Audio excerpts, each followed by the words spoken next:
Finally हे बघा तुम्ही छान असा आजचा हा मेन्यू खूप छान हे चिकन आहे ते झालेलं. इकडे हे चिकन चांगलं मस्त वॉश करून घेतलं आहे आणि त्याला मस्त हळद लावली. इकडे याला फोडणीच द्यायची आहे आणि या ठिकाणी मी फोडणी देते. त्याला छान असा मस्त स्मेल येतोय खोबऱ्याचा.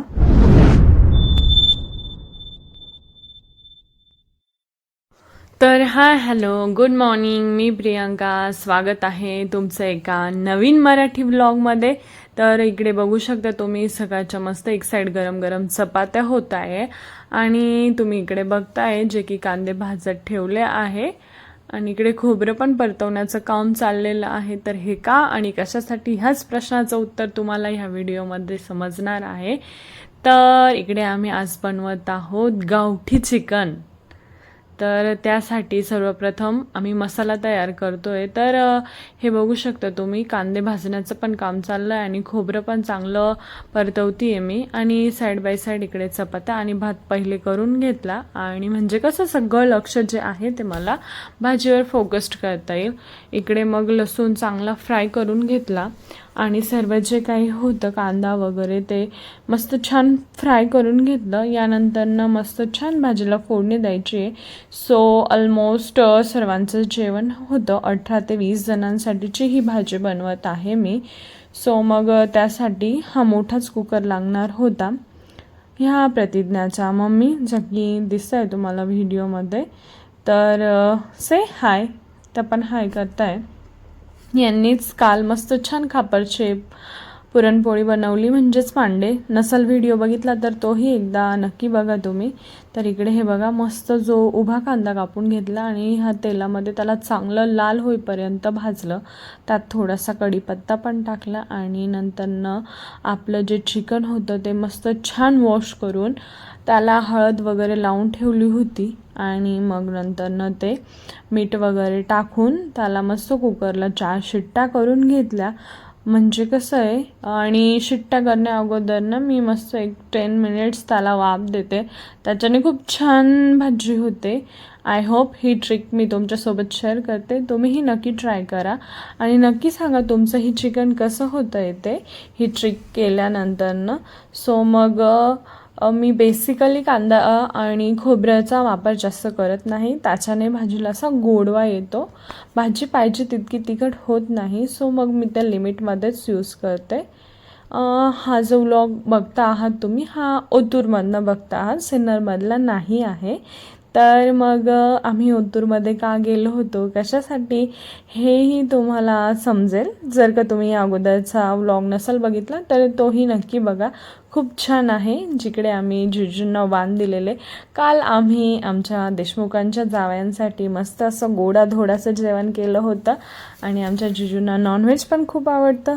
म्हणजे सॉरी माझ्या भावाला यांच्यामुळे जिजू म्हणायची सवय लागली. सो मग मग त्यांना नॉनव्हेज पण खूप आवडतं. सो मग त्यांच्यासाठी आज नॉनव्हेजचा बेत होता. ॲक्च्युलीमध्ये जे नॉनव्हेज आहे ते आम्ही आमच्या शेतात बनवणार होतो, बट खूप जास्त हवा असल्याकारणाने ते आम्ही घरीच बनवत आहोत.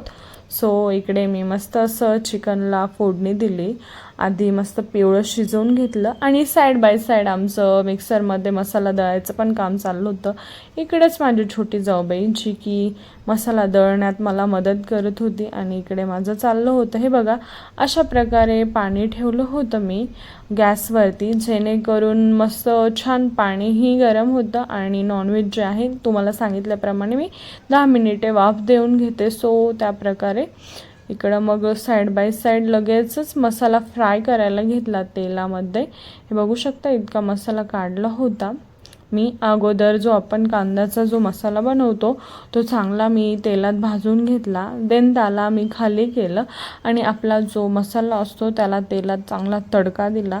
आणि हा जो मसाला आहे हे बघा इकडे या ठिकाणी आपली पिवळी भाजी पण सूपसाठीची तयार होती. नॉनव्हेज जे म्हणजेच चिकन चांगलं शिजून घेतलं, चेक केलं मी त्याला प्रॉपर झालं आहे की नाही. एक साईड गरम पाणी ठेवलं होतं, थोडं थोडं करून मी त्या मसाल्यात टाकत होती आणि तो मसाल्याला पण चांगल्या प्रकारे शिजवत होती. तुम्हीही अशीच रेसिपीने नॉनव्हेज म्हणजेच चिकनची भाजी बनवता का, हेही मला कमेंटमध्ये तुम्ही कळवू शकता. इकडं जो आहे जे शिजवलेलं चिकन ते मस्त मिक्स केलं आणि फायनली हे बघा अशी झाली आहे भाजी. आणि आमच्या जावयांनाच म्हणजेच माझ्या भावाला खूप म्हणजे सर्वांनाच खूप आवडली आणि खूप छान झाली. इकडे मी नॉनव्हेज नाही खात, सो आमच्यासाठी आम्ही खिचडी भात देन गव्हाच्या शेंगा चपाती असा काहीसा होता आमचा मेन्यू. आणि जे काय नॉनव्हेज खाता म्हणजेच गावठी चिकन त्यांच्यासाठी बनवलं होतं. सो इकडे आमच्या सर्वांचं लेडीजचं जेवण चाललं होतं आणि माझ्या गाथाला इकडे अगोदर झोपून दिलं. त्याच्यानंतरनं घरात सर्व काही नॉनव्हेज बनवल्यानंतरनं खूप साफसफाई करतो. सो सर्व काही भांडे वगैरे क्लीन केले. देन घरामध्ये झाडू मारून आणि मस्त छानशी अशी फरशी क्लीन केली. यानंतरनं आम्हाला निघायचं होतं सिन्नर. सो मग सर्वांना आम्ही मस्त भेटलो, सर्वांसोबत छानसा असा टाईम स्पेंड केला. इकडे मी फरशी पुसत होती, पण ताई माझी परमिशन घेत होत्या अगोदर मी जाऊ का. सो मी त्यांना जाऊन दिलं, कारण की बिकॉज ऑफ मला अजून एकदा मस्त छान अशी क्लीन करायची होती फरशी. सो माझं इकडं काही चाललं होतं मस्त असं क्लिनिंगचं काम. आणि यानंतर निघायचं होतं आम्हाला सिन्नर. सो इकडे आम्ही निघतोय घरी. बघू शकता मस्त असं डोंगरांमध्येच आमचं ओतूर वसलेलं आहे. आम्ही पावसाळ्यामध्ये पण नक्की जाऊ. आणि इकडचा सर्व हा जो हिरवागार जो परिसर आहे, मस्त डोंगराळ वातावरण, तोही व्लॉग मी तुमच्यासोबत नक्कीच शेअर करेल. सो बघा, खूप छान आमचा जो ओतूरचा धोंडा आहे तोही खूप छान झालेला आहे. आणि तुम्ही सिन्नरचाही ब्लॉग म्हणजेच धोंडा ब्लॉगच्या माध्यमातून बघितला नसेल तर तोही एकदा नक्की बघा. आय होप तोही तुम्हाला खूप आवडला असेल. तर तिकडचं म्हणजे आमच्या गावाकडचं जे ओतूरचं आहे तिकडचं स्पेशल तुम्ही खानदेशमधलं खापरची पुरणपोळी देखील तुम्ही अगोदरच्या व्लॉगमध्ये बघितली आहे. आणि आजच्याही ब्लॉगमध्ये खूप छान असं जे आपण म्हणतो गावठी कोंबडीचं जे चिकन आहे त्याचीही रेसिपी तुम्ही छान बघितली असणार. सो मग आता आम्ही खूप जास्त दमलेलो आहे. आय होप तुम्हाला आजचा व्हिडिओ आवडला असेल. व्हिडिओ आवडल्यास लाईक करा, शेअर करा आणि माझ्या यूट्यूब चॅनलला सबस्क्राईब करा. भेटूया नेक्स्ट व्हिडिओमध्ये. तोपर्यंत सर्वांना बाय, गुड नाईट.